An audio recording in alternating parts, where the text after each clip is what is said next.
मैं महेश कुमार न्यू मंथन क्लासेस के ऑनलाइन चैनल पर जो आपके लिए आपके करियर में सहयोग के लिए प्रतियोगिता दर्पण का जो 2025 का जो 12 महीना का MCQ सीरीज लाया गया है, उसी क्रम में जो अंतिम जून 2025 प्रतियोगिता दर्पण का MCQ है वह लेकर के आए हैं। इसको देखें, आप इससे लाभ उठाएं। भविष्य में आप यदि प्रतियोगिता दर्पण न्यू मंथन क्लासेस के ऑनलाइन चैनल से जुड़ना है तो मंथन ऐप से जुड़े, और इसके तहत आपको सालों भर का प्रतियोगिता दर्पण पढ़ाया जाएगा, MCQ कराया जाएगा। साथ ही साथ अन्य आपको करंट अफेयर्स की सुविधाएं दी जाएगी। अभी हम लोग देखते हैं जून 2025 में कि जो प्रतियोगिता दर्पण उसमें क्या क्या ऑब्जेक्टिव क्वेश्चन बन सकते हैं, जो आपको अभी जो एग्ज़ाम होने वाला है 2026 में, किसी भी प्रकार का एग्ज़ाम, सभी में इसे आप लाभ उठा सकते हैं। चाहे ADO हो, चाहे दरोगा हो, चाहे BPSC 72 हो, या आप जो भी आपका हाल में एग्ज़ाम होने वाला है उसमें, NTPC किसी भी एग्ज़ाम में, बैंकों किसी में भी आपका इससे लाभ उठा सकते हैं। पहला है, पहलगाम में आतंकी घटना किस वर्ष हुआ था? ऑप्शन ए है फरवरी 2019, ऑप्शन बी है 22 अप्रैल 2025, ऑप्शन सी है 6 से 7 मई 2025, डी इनमें से कोई नहीं। तो इसका आंसर हो जाएगा 22 अप्रैल को हुआ था, और फरवरी 2019 में पुलवामा हुआ था आपका, जिसमें बहुत सारे सैनिक मारे गए थे। इसमें यात्री मारे, पर्यटक जो टूरिस्ट है वो 26 टूरिस्ट मारे गए थे, और 6 से 7 मई 2025 को ऑपरेशन सिंदूर की शुरुआत की गई थी। 6 से 7 मई 2025 की रात्रि में ऑपरेशन सिंदूर की शुरुआत की गई पाकिस्तान के खिलाफ। ये याद करके रखिएगा। इसलिए इसका आंसर हो जाएगा बी हो जाएगा। अगला क्वेश्चन देखें हम लोग। जम्मू कश्मीर के किस घाटी में आतंकी घटना हुआ था? हाल में इसका यदि पूछता है, हाल में, तो ऑप्शन ए है बेसरन घाटी, ऑप्शन बी है पहलगाम, ऑप्शन सी है कश्मीर घाटी, डी है इनमें से कोई नहीं। तो देखिए, पहलगाम भी है, बेसरन घाटी भी है, तो पहलगाम के बेसरन घाटी में हुआ था आपका। आंसर हो जाएगा ये हो जाएगा आपका। दोनों में से यदि सिर्फ पहलगाम रहेगा तो पहलगाम आंसर मारिएगा, यदि पहलगाम भी रहे, बेसरन घाटी भी रहे तो बेसरन घाटी आंसर हो जाएगा आपका। और बेसरन घाटी को भारत का स्विट्जरलैंड कहा जाता है। अगला क्वेश्चन देखें हम लोग। पहलगाम घटना की जिम्मेवारी किस आतंकी संगठन ने लिया है? ऑप्शन ए है लश्कर-ए-तैयबा, ऑप्शन बी है the resistance front TRF, TRF,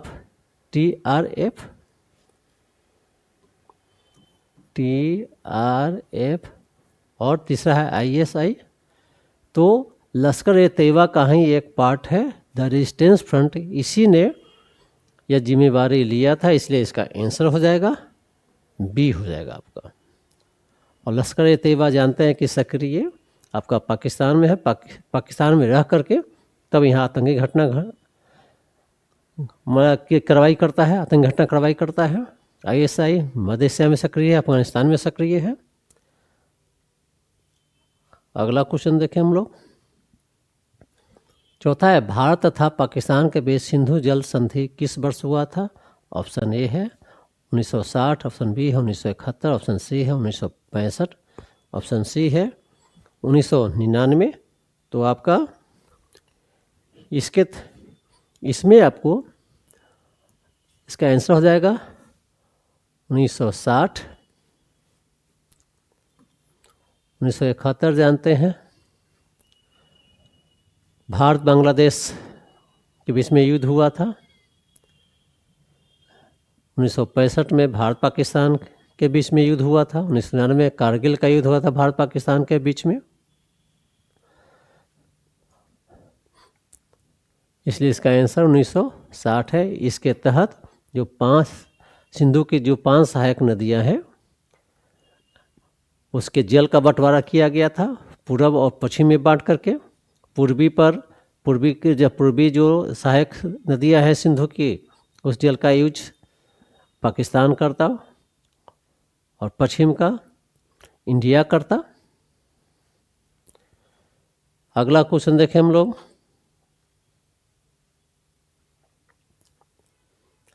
पांचवा है, इनमें से कौन 35वां राज्य या यूटी है जो प्रधानमंत्री जन आरोग्य योजना स्वीकार किया है? ऑप्शन ए है दिल्ली, ऑप्शन बी है उड़ीसा, ऑप्शन सी है बिहार, ऑप्शन डी है यूपी। इसका आंसर हो जाएगा आपका दिल्ली है, यह 35वां है और उड़ीसा 34वां राज्य आपका है। बिहार यूपी बहुत आरंभ में ही स्वीकार कर लिया था। आपका दिल्ली भी 2025 में। तो इस तरह से इसका आंसर हो जाएगा, ये हो जाएगा 34वां राज्य। यदि पूछता है तो उड़ीसा मारिएगा। 35वां पूछेगा कौन सा राज्य या यूटी, तो दिल्ली हो गया। अगला क्वेश्चन देखें हम लोग।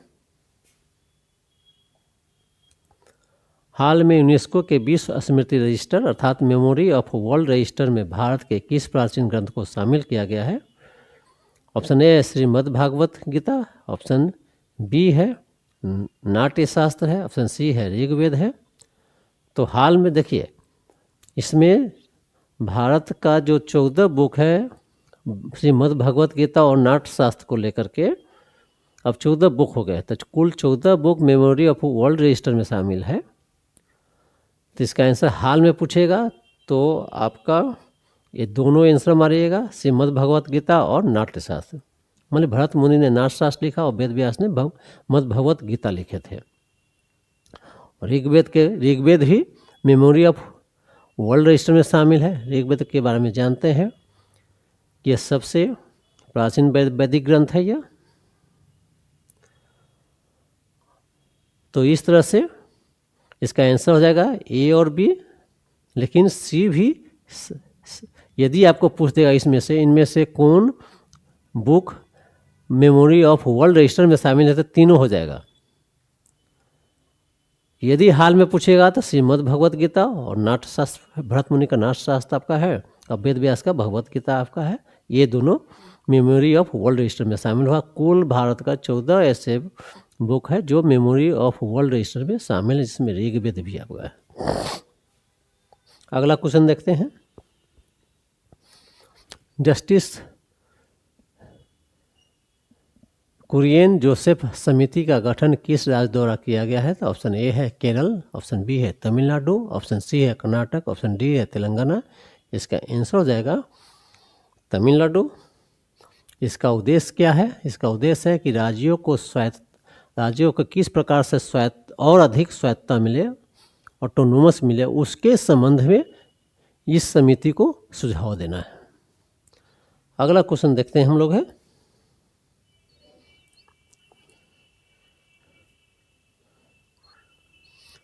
अनुच्छेद 200 इनमें से किससे संबंधित है? तो ऑप्शन ये बहुत चर्चा में रहा है हाल के दिनों में। अंत में जो अभी BS गवई जी चले गए हैं वो उनका अंतिम फैसला आया। तो अनुच्छेद 200 इनमें से किससे संबंधित है? ऑप्शन ए है राज्यपाल के राज्य विधेयक के संबंध से, ऑप्शन बी है राष्ट्रपति के सुप्रीम कोर्ट से सलाह के संबंध में, सी है उपराष्ट्रपति के संबंध में, डी इनमें से कोई नहीं। तो आप जानते हैं कि राज्य विधानसभा जो विधेयक पारित करके जो भेजती है राज्यपाल के पास, तो अनुच्छेद 200 में यह प्रावधान है कि उस विधेयक को या तो मंजूरी दे देगा या अपने पास रख सकता है या पुनर्विचार के लिए भेज सकता है या राष्ट्रपति के लिए आरक्षित रख सकता है, लेकिन वह कितने दिनों तक रखेगा अपने पास, में उसके समय सीमा का उल्लेख नहीं है। इसी का उल्लेख अनुच्छेद 200 में आपका है। राष्ट्रपति सुप्रीम कोर्ट से आर्टिकल 143 के तहत सलाह मांगती है। उपराष्ट्रपति के संबंध में 63 में है, भारत में एक उपराष्ट्रपति होगा, आर्टिकल 63 में इसका उल्लेख है। तो इस तरह से हम लोग आर्टिकल याद करके रखिएगा आप। तो इसका आंसर हो जाएगा आपका ए। क्वेश्चन नंबर 9 है, कच्चा तेल उद्योग भारत किस पड़ोसी देश को सौंपा था 1974 में? ऑप्शन ए है भूटान, ऑप्शन बी है बांग्लादेश, ऑप्शन सी है श्रीलंका, ऑप्शन डी है म्यांमार। तो यह श्रीलंका को 1974 में सौंपा था। यह भारत और श्रीलंका के बीच में स्थित है। तो यहाँ से भी बहुत बार क्वेश्चन पूछा जा चुका है। और यह जाफना और भारतीय जो पंबन द्वीप है उसके बीच में है यह। तो ये श्रीलंका से है। यह तो लैंडलॉक आपका है यह देश, यह पड़ोसी हमारा मतलब ज़मीन से घिरा हुआ है। और बांग्लादेश के साथ था न्यू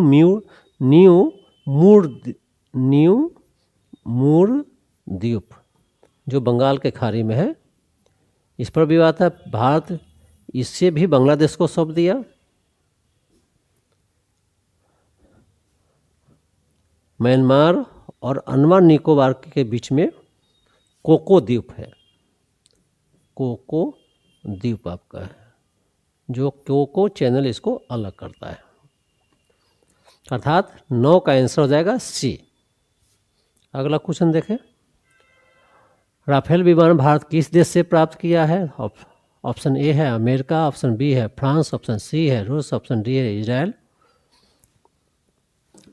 तो ये पूछा भी गया है,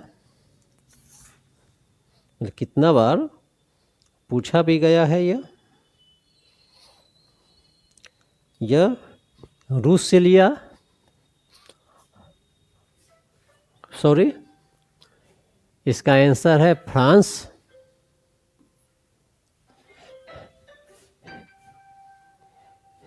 इसका आंसर है फ्रांस है।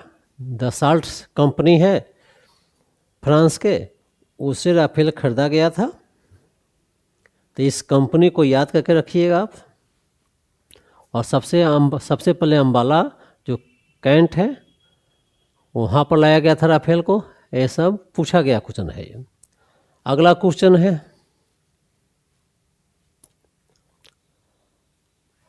प्रोजेक्ट चीता के तहत किन किन देशों से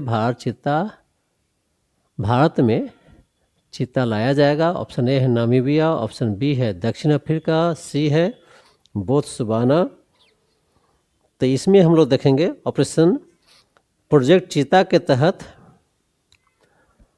22 में नामीबिया से लाया गया। वर्ष 2023 में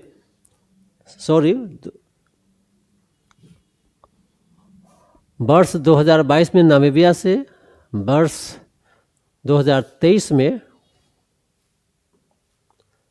2022 में नामीबिया, 2023 में दक्षिण अफ्रीका, बोत्सवाना से 2025 में लाने का था। तो इस तरह से इसका आंसर हो जाएगा डी। और इसी में याद करके रखिएगा, सबसे पहले नामीबिया से 2022 में लाया गया था और उसे कूनो नेशनल पार्क है मध्य प्रदेश में, उसमें रखा गया था। यह भी पूछा हुआ क्वेश्चन है, तो ये सब याद करके रखिएगा आप। अगला क्वेश्चन है, देश का पहला वर्टिकल लिफ्ट सी ब्रिज का नाम क्या है? ऑप्शन ए है अंजीर ब्रिज, दूसरा है पंबन ब्रिज, ऑप्शन सी है चेनाब ब्रिज, डी है इनमें से कोई नहीं। इसका आंसर हो जाएगा बी, पंबन ब्रिज है। अंजी ब्रिज इंडिया का पहला केबल ब्रिज है, फर्स्ट केबल ब्रिज है आपका। चेनाब ब्रिज पर ही विश्व का सबसे बड़ा आर्क ब्रिज बना है। भारत का भी सबसे बड़ा और विश्व का सबसे बड़ा आर्क ब्रिज आपका चिनाव नदी पर बना है। और पवन ब्रिज आपका तमिलनाडु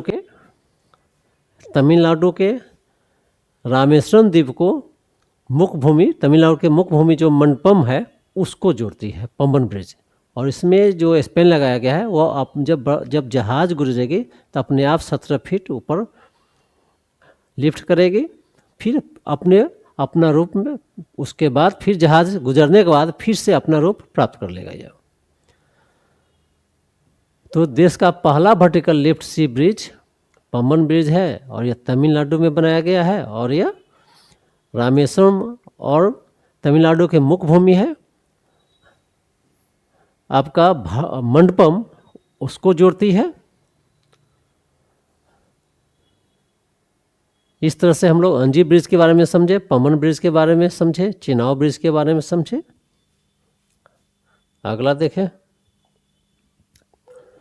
13वां है 28 मार्च 2025 को भारत के किस पड़ोसी देश में भूकंप आया था? ऑप्शन ए है म्यांमार, ऑप्शन बी है थाईलैंड, ऑप्शन सी है भूटान, ऑप्शन डी है चीन। तो आया था, इसका आंसर हो जाएगा ए, म्यांमार में आया, लेकिन प्रभावित थाईलैंड भी हुआ था इसलिए, लेकिन इसका आंसर होगा म्यांमार। प्रभावित पूछेगा कि कौन कौन देश प्रभावित हुआ है, तो म्यांमार और थाईलैंड। यदि किस देश में इसका मूल था, एपी सेंटर कहाँ था, तो म्यांमार में था। इसका आंसर ए हो जाएगा। अगला क्वेश्चन देखते हैं। और भूकंप को मापते क्या है? रिक्टर स्केल पर मापते हैं, यह याद करके रखिएगा आप। फिर उसका जो कंपन है सिस्मोग्राफ में अंकित किया जाता है भूकंप का। तो ये सब जो टेक्निकल है बहुत बार पूछा गया है, बेसिक चीज़ें सब है। अगला क्वेश्चन देखते हैं।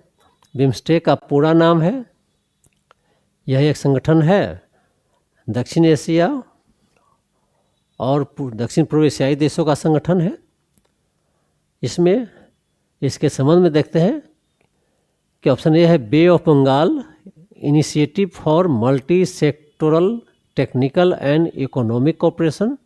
ऑप्शन बी है bay of Bengal initiative of multi sectoral technical and economic cooperation. C है bay of Bombay initiative for multi sectoral technical and economic cooperation. D इनमें से कोई नहीं।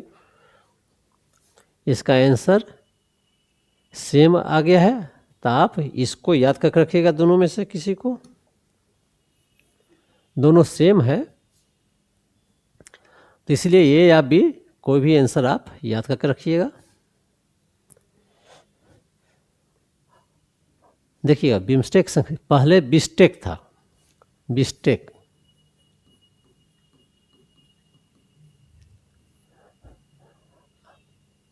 आपका इसमें था, बांग्लादेश था, इंडिया था, श्रीलंका था, फिर आपका इसमें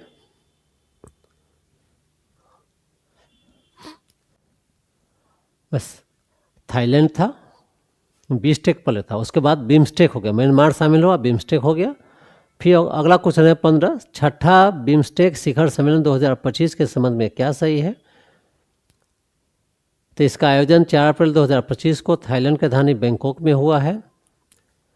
बी में इसका थीम है बिम्स्टेक समृद्ध, लचीला तथा खुला, इसका थीम है। सी इसमें 7 सदस्य देश हैं, तो आप देखिएगा इसमें कौन कौन है, तो आपका दक्षिण पूर्व एशियाई देश से थाईलैंड है और म्यांमार है। इसमें आपका श्रीलंका है, बांग्लादेश है, इंडिया है, भूटान है, नेपाल है, अर्थात 7 देश में इंडिया, नेपाल, भूटान बांग्लादेश,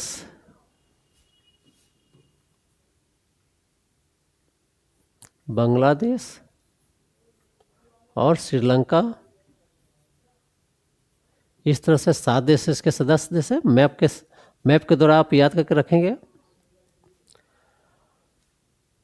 डी इनमें से सभी, तो इसका आंसर जाएगा डी। 7 देश का नाम याद करके रखिएगा आप। इंडिया, नेपाल, भूटान, बांग्लादेश, श्रीलंका और दक्षिण पूर्व एशियाई है थाईलैंड और म्यांमार आपका है। आगे देखते हैं अगला क्वेश्चन।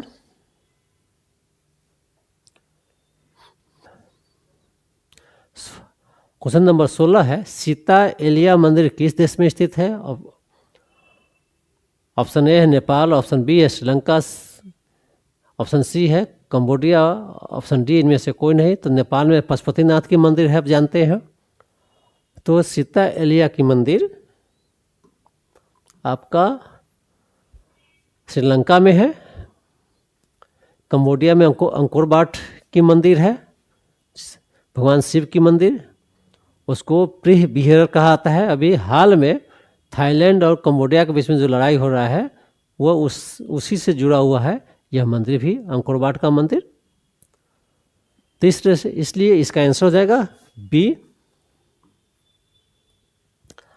क्वेश्चन नंबर 17 है, 7 से 10 अप्रैल 2025 को भारत के राष्ट्रपति इनमें से किस देश में यात्रा की थी? ऑप्शन ए है पुर्तगाल, बी है स्लोवाकिया, सी है श्रीलंका। ऑप्शन ए में इसका ऑप्शन है 1, ऑप्शन बी में है 1 और 2, सी में 1, 2, 3, डी में इनमें से कोई नहीं। तो पुर्तगाल और स्लोवाकिया भारत के राष्ट्रपति यात्रा की थी, इसलिए इसका आंसर हो जाएगा बी, पुर्तगाल और स्लोवाकिया। 17 है, IIM अहमदाबाद किस खाड़ी देश के शहर में अपना कैंपस स्थापित करेगा? तो ऑप्शन ए है दुबई, ऑप्शन बी है शारजा, ऑप्शन सी है मस्कट, ऑप्शन डी है तेहरान। तो दुबई में स्थापित करेगा, UAE में है या, इसलिए इसका आंसर हो जाएगा दुबई। अगला क्वेश्चन है, जब भारत में 22 अप्रैल 2025 को आतंकी घटना घटा, उस समय भारत के प्रधानमंत्री किस देश की यात्रा पर थे? ऑप्शन ए है संयुक्त अरब अमीरात, ऑप्शन बी है सऊदी अरब, ऑप्शन सी है ओमान, ऑप्शन डी है ईरान। इसका आंसर हो जाएगा सऊदी अरब, और 20 में ही यात्रा को छोड़ करके भारत लौटे थे, इसलिए इसका आंसर हो जाएगा बी। अगला क्वेश्चन देखें हम लोग। CEPA comprehensive economic partnership agreement समझौता किस खाड़ी देश के साथ किया है भारत? ऑप्शन ए है संयुक्त अरब अमीरात, ऑप्शन बी है सऊदी अरब, ऑप्शन सी है ईरान, ऑप्शन डी है ओमान। तो आपका इसका आंसर हो जाएगा ए।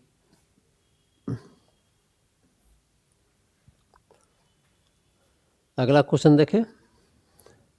1 मई 2025 से प्रत्येक राज्य में कितने क्षेत्रीय ग्रामीण बैंक रहेंगे? ऑप्शन ए है 1, ऑप्शन बी है 2, ऑप्शन सी है 3, ऑप्शन डी है 4। आप ये जानते हैं कि 2 अक्टूबर 1975 को क्षेत्रीय ग्रामीण बैंक की स्थापना हुई थी और 2004-05 तक आते 196 क्षेत्रीय बैंक हो गया था। तो फिर इसमें सुधार के तहत विलय किया गया और 2024 तक अब सिर्फ प्रत्येक राज्य में 1 मई 2025 तक प्रत्येक राज्य में सिर्फ एक ही क्षेत्रीय ग्रामीण बैंक रहेगा। इसका आंसर हो जाएगा ए, अर्थात 2 अक्टूबर 1975 को सबसे पहले क्षेत्रीय ग्रामीण बैंक की स्थापना की गई थी। 2004-05 तक आते आते आपका 196 हो गया था। फिर इसको विलय के मर्जर की प्रक्रिया 3 चरणों में चलाई गई है। अब निर्णय लिया है कि सिर्फ सभी राज्यों में सिर्फ एक ही क्षेत्रीय ग्रामीण बैंक रहेगा। अगला क्वेश्चन है 21, 1 मई 2025 से भारत में कुल कितने ग्रामीण बैंकों की संख्या रह गई है? ऑप्शन ए है 1, ऑप्शन बी है 20, ऑप्शन सी है 30, ऑप्शन डी है 28। तो 28 राज्य है तो सिर्फ 28 रहेगा आपका। तो इसका आंसर हो जाएगा डी आपको। 22 में आपका है, क्वेश्चन नंबर 22 है, 22 है। 2024-25 में भारत का सबसे व्यापारिक साझेदार देश कौन है? ऑप्शन ए है अमेरिका, ऑप्शन बी है चीन, ऑप्शन सी है संयुक्त अरब अमीरात, ऑप्शन डी है इनमें से कोई नहीं। तो सब 4 सालों से सबसे बड़ा भारत का व्यापारिक साझेदार अमेरिका है, उसके बाद चीन है, उसके बाद यूएई है आपका। अमेरिका को निर्यात क्या क्या करता है सबसे अधिक? तो आपका जैविक उत्पाद, ऑर्गेनिक प्रोडक्ट्स, फार्मास्यूटिकल है, औषधि है, फिर उसके बाद इलेक्ट्रॉनिक का है, सेकंड स्थान पर है, फिर रत्न है आपका है। और भारत आयात सबसे अधिक क्या करता है? क्रूड ऑयल का, पेट्रोलियम का आयात करता है, इंपोर्ट करता है। यदि ऐसा पूछे तो यहाँ से बना सकते हैं आप है, किस चीज़ का सबसे अधिक एक्सपोर्ट करता है, किस चीज़ का सबसे अधिक इंपोर्ट करता है, निर्यात करता है, आयात करता है। अगला क्वेश्चन देखें हम लोग। क्वेश्चन नंबर 23 है, 23 है। विश्व का सबसे व्यस्तम हवाई अड्डा 2024 में इनमें से कौन हवाई अड्डा था? ऑप्शन ए है अटलांटा, ऑप्शन बी है दुबई, ऑप्शन सी है डलास, ऑप्शन डी है टोक्यो। इसका आंसर हो जाएगा ए अटलांटा आपका है, अमेरिका का। दूसरे स्थान पर दुबई है, तीसरे स्थान पर डलास है, चौथे स्थान पर टोक्यो है। अब मुंबई आपका, जो मुंबई है, मुंबई का स्थान व्यस्तम में, नई दिल्ली का व्यस्तम में 9वां स्थान है। अगला क्वेश्चन देखें हम लोग। क्वेश्चन नंबर 27 है, 24 है, 24 है। प्रधानमंत्री मुद्रा योजना की शुरुआत किस वर्ष की गई थी? ऑप्शन ए है 8 अप्रैल 2015, ऑप्शन बी है 8 अप्रैल 2025, ऑप्शन डी है 10 अप्रैल 2015, डी इनमें से कोई नहीं। इसका आंसर हो जाएगा ये हो जाएगा। और 8 अप्रैल 2025 को 10 वर्ष पूरा कर लिया है। आप जानते हैं प्रधानमंत्री मुद्रा योजना के तहत अब 4 तरह का लोन दी जाती है। एक है कि शिशु जो 50,000 तक है, दूसरा किशोर है 50,000 से आपका 5 लाख, तीसरा है तरुण है 5 लाख से 10 लाख, और चौथा है तरुण प्लस 10 लाख से 20 लाख हो गया आपका है। ये उसके ऋण का कैटेगरी है प्रधानमंत्री मुद्रा योजना का। अगला क्वेश्चन 25 देखें। 1 अप्रैल 2025 से MSME की नई परिभाषा के संबंध में क्या सही है? ऐसा इस तरह से आपको ये मेंस में भी काम आएगा जब लिखिएगा, तो पीटी में भी पूछा गया है, पूछ सकता है बीपीएससी या किसी भी एग्जाम में, या यूपीएससी दीजिए उसमें भी पूछ सकता है। तो ऑप्शन ए है, जिसमें अर्थात MSME की जो परिभाषा अभी दिया गया है निवेश और टर्नओवर के आधार पर परिभाषित किया गया है 2025 में आपका। तो ऑप्शन ए है जिसमें निवेश 2.5 करोड़ तथा टर्नओवर अधिकतम 10 करोड़ हो, उसको सूक्ष्म उद्योग अर्थात माइक्रो एंटरप्राइजेस कहा जाएगा। ऑप्शन बी है स्मॉल एंटरप्राइजेस किसको कहा जाएगा? जिसमें इन्वेस्टमेंट निवेश 25 करोड़ और मैक्सिमम टर्नओवर 100 करोड़ हो, उसको स्मॉल एंटरप्राइजेस। और सी में है जिसमें निवेश इन्वेस्टमेंट 125 करोड़ तथा जो सालाना अर्ली आपका ईयरली जो टर्नओवर है 500 करोड़ तक हो, उसको मीडियम एंटरप्राइजेस। इसका आंसर हो जाएगा डी, इनमें से सभी हो जाएगा। ये आपसे ADO में पूछ सकता है, डेटा पूछा दरोगा में तो वहाँ भी पूछ सकता है, बैंकिंग एग्जाम देने जा रहे हैं तो उसमें भी पूछ सकता है, यूपीएससी देना है, NDA देना है, किसी भी एग्जाम में दे रहे हैं तो वहाँ पर यहाँ से आपको लाभ मिलेगा। अगला क्वेश्चन देखें। 26 है, ऑप्शन ए है दिनेश माहेश्वरी अध्यक्ष है 23वें विधि आयोग के। पूनम गुप्ता आपका है डिप्टी गवर्नर RBI। सी है doctor Mangelal Jat MD ICAR है। भारतीय कृषि अनुसंधान परिषद के। डी इनमें से सभी, तो सभी आपका है। देखिए पूनम गुप्ता आपका आरबीआई के बारे में जानते होइएगा, रिजर्व बैंक ऑफ इंडिया के बारे में। तो उसमें एक गवर्नर है संजय मल्होत्रा और 4 डिप्टी गवर्नर है। तो 4 डिप्टी गवर्नर है, उसमें पूनम गुप्ता को नियुक्त किया गया है। और पूनम गुप्ता वह चौथी महिला है जिसे डिप्टी गवर्नर बनाया गया, 14 साल के बाद बनाया गया है। जो 4 डिप्टी गवर्नर है उसमें पूनम गुप्ता है, उसके बाद एम राजेश्वर राव है आपका, फिर टी रविशंकर है, चौथा है स्वामीनाथन जानकी रमन। ये चारों डिप्टी गवर्नर का याद करके रखिएगा। और आरंभ में जो आरबीआई था उसका मुख्यालय कलकत्ता में था, बाद में बम्बई में ट्रांसफ़र किया गया। अब 27वां देखें हम लोग, क्वेश्चन नंबर 27। इनमें से पुरस्कार से संबंधित सुमेलित है। ऑप्शन ए है सिटी ऑफ ऑनर, लिस्बन शहर ने दिया था राष्ट्रपति द्रौपदी मुर्मू को। प्रधानमंत्री नरेंद्र मोदी को श्रीलंका की सरकार ने श्रीलंका मित्र विभूषण से नवाजा था। फिर राष्ट्रपति द्रौपदी मुर्मू को स्लोवाकिया के एक विश्वविद्यालय ने डॉक्टरेट की उपाधि दी है। डी इनमें से सभी। जैसा रहे आप याद करके रखिएगा, बनाइएगा आप। अगला क्वेश्चन देखें, लॉरेंस विश्व खेल पुरस्कार 2025 से संबंधित सम्मिलित है। ऑप्शन ए है सर्वश्रेष्ठ पुरुष खिलाड़ी का पुरस्कार पोल वॉल्ट खिलाड़ी मोडो डुप्लांटिस को दिया गया है। सर्वश्रेष्ठ महिला खिलाड़ी का पुरस्कार जिम्नास्ट सिमोन वाइल्स जो अमेरिकी है उसको दिया गया है। और सर्वश्रेष्ठ टीम के लिए रियल मैड्रिड को दिया गया है। डी इनमें से सभी, इसलिए इसका आंसर डी हो जाएगा।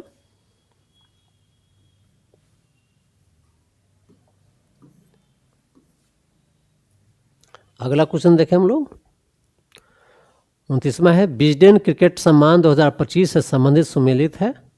विश्व के सर्वश्रेष्ठ पुरुष क्रिकेटर का पुरस्कार जसप्रीत बुमराह को दिया गया जो भारत के हैं।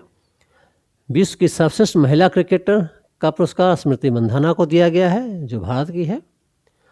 विजडेन ट्रॉफी मिशेल सेटनर को जो न्यूजीलैंड की है उससे दिया गया है। आंसर हो जाएगा डी इनमें से सभी।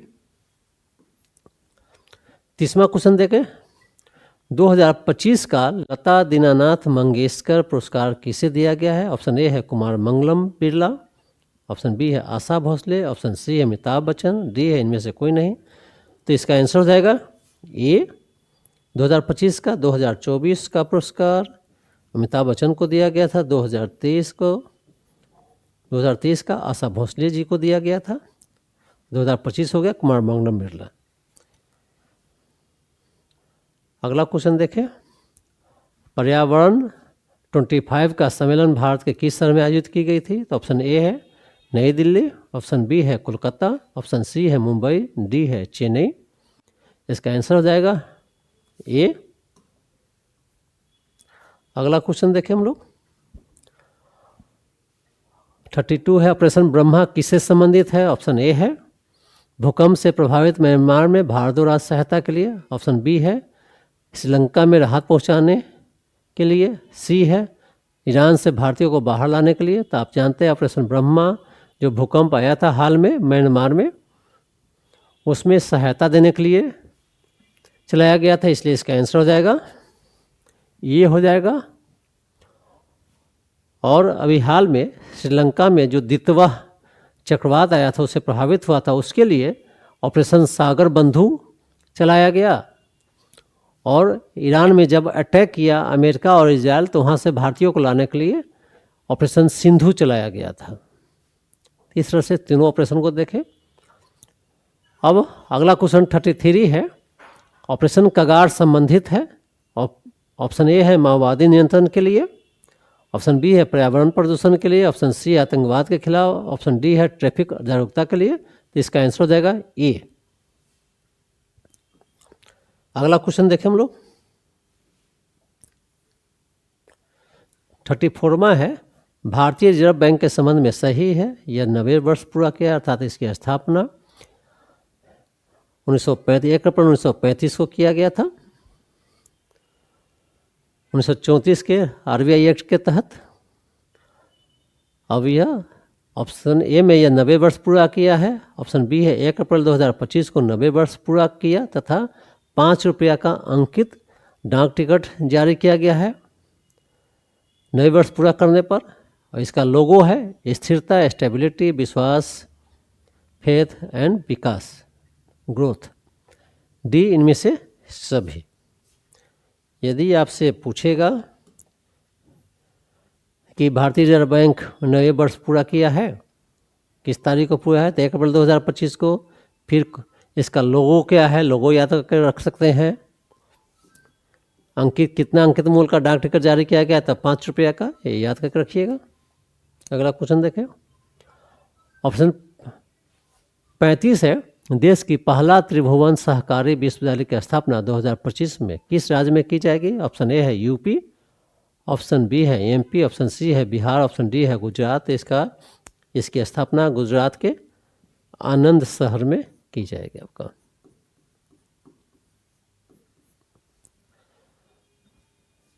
क्वेश्चन नंबर 36 है, 36 है, सुमेलित है, ऑपरेशन से रिलेटेड है यह। ऑप्शन ए है टाइगर ट्रायम्फ, भारत और अमेरिका के बीच में जो युद्धाभ्यास हुआ उसको टाइगर ट्रायम्फ कहा गया है। भारत और तंजानिया के बीच में जो किया गया अभ्यास उसको एक एम कहा गया है, एक एम। और इन्यू क्रॉस 25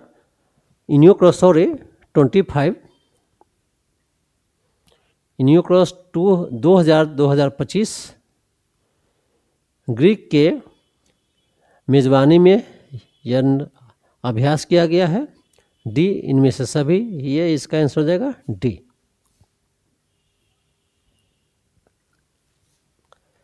अगला क्वेश्चन देखें, लास्ट है, IBSF विश्व बिलियर्ड्स चैंपियनशिप 2025 किसने जीता है। ऑप्शन ए है सौरभ कोठारी, ऑप्शन बी है पंकज अडवाणी, ऑप्शन सी है मनोज कोठारी, डी इनमें से कोई नहीं। तो इसका विजेता है ऑप्शन ए हो जाएगा, सौरभ कोठारी ने पंकज अडवाणी को पराजित करके जीता है। मनोज कोठारी भी बिलियर्ड्स से ही रिलेटेड रहे हैं, वो यह भी एक बार जीत चुके हैं। तो इस तरह से हम लोग 38 क्वेश्चन देखे। इसमें यदि इस तरह से नहीं बांधते तो इसमें 100 क्वेश्चन हुआ था आपका। यदि आपको एक ऑनलाइनर देखिएगा तो 100 क्वेश्चन करीब में है, एक एक क्वेश्चन में 3-3 आपका है। तो इस तरह से जो जून में के जो प्रतियोगिता दर्पण है उसमें जो क्वेश्चन बनने वाला था हर एक एग्ज़ाम के लिए आप ये जान लीजिए, चाहे यूपीएससी हो, बीपीएससी हो, चाहे एडीओ हो, बीपीएससी टीआरई 4.0 हो, रेलवे हो, बैंकिंग हो, जो भी एग्ज़ाम दे रहे हैं वो सभी में इससे आपको लाभ मिलेगा। तो इस तरह से 12 महीना का न्यू मंथन क्लासेस के ऑनलाइन चैनल पर आपका ऑनलाइन जो चैनल है उसके माध्यम से यूट्यूब पर डाला गया है। आप 12 महीना का जो MCQ है उसको देखें। और इससे एक फ़ायदा क्या है कि आपका रिवीजन दर्पण का भी हो जाएगा, और दर्पण यदि पढ़ें तो इसका एक क्वेश्चन क्या बन सकता है, किस तरह से बनेगा, उसका भी लाभ मिलेगा आपको। फिर से अगला टॉपिक में हम कुछ और लेकर के आएंगे। अब जो भी आएगा, जैसे AUDA के लिए संभावित क्वेश्चन है, हिस्ट्री है, पॉलिटी है, ज्योग्राफी है, दरोगा के लिए है, ये सब धीरे धीरे लाएंगे। फिर आप जुड़े रहे हमारे चैनल से, और आप TRE 4.0 के लिए ऑफलाइन ऑनलाइन न्यू मंथन क्लासेस से जुड़ सकते हैं। तब तक के लिए धन्यवाद।